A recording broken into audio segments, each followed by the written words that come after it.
What if being alive is not about doing more, and it's actually about receiving more? Today, we're going to open up the conversation about radical receptivity. This is a concept that I read about by Marie Howe. Through Marie's prompt, I have been inspired to share this and my reflection at the end. We're not here just to make art.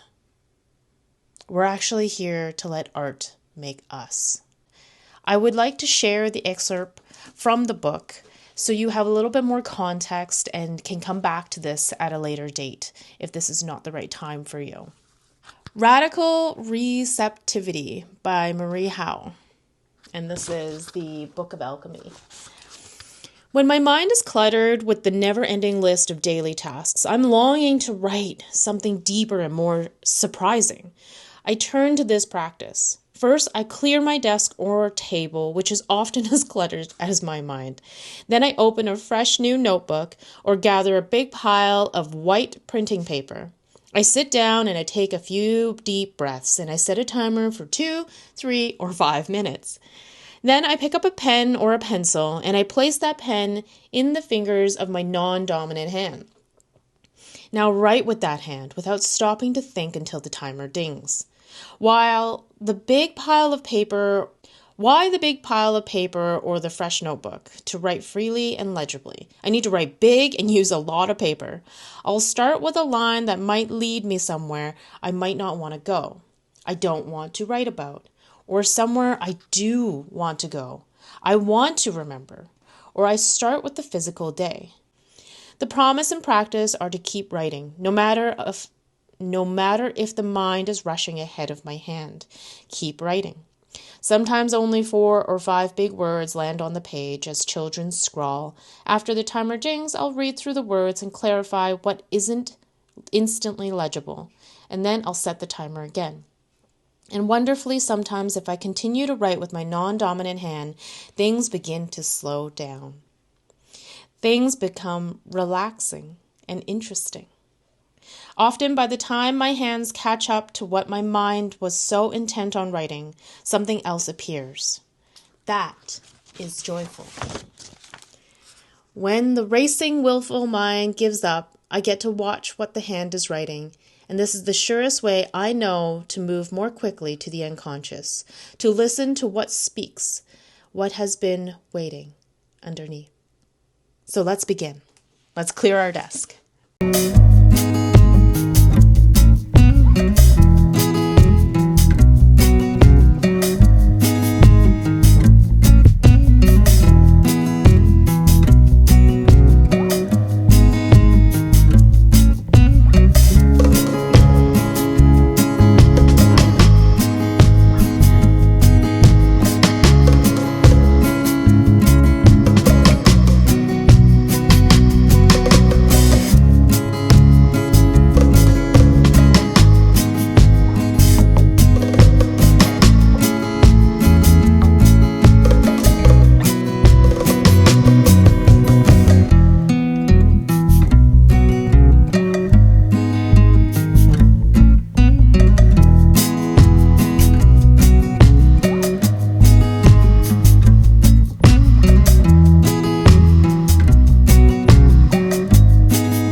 What a powerful prompt that was.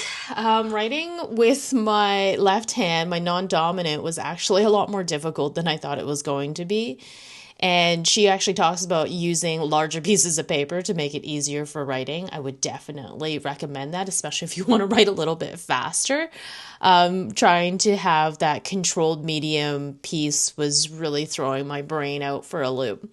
But I would love to share what actually came through for me in the receiving part of this art prompt. And it was quite profound what came through.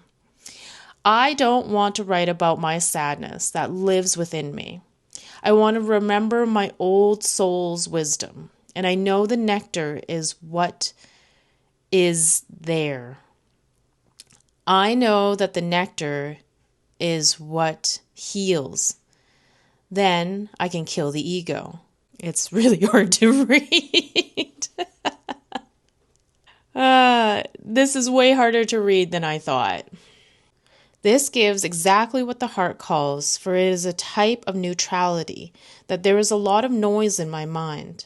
I wish to silence them with more than pleasantries. I had no idea what was going to come through for me when I did that prompt. And I think actually using my non-dominant hand provided me so much more, I don't know, like I couldn't think as hard about.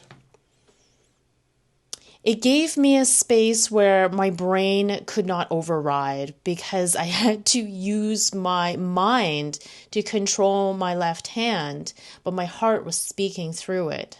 I hope you enjoyed doing that prompt with me as much as I enjoyed sharing it with you. And if any of this resonated, feel free to let me know kind of what came up for you. I always love to do a share at the end. I know I don't get the opportunity of doing that when I'm on video. And if there's anything else that you would like to see, feel free to put that in the comments. Thank you so much for watching. Have an amazing day.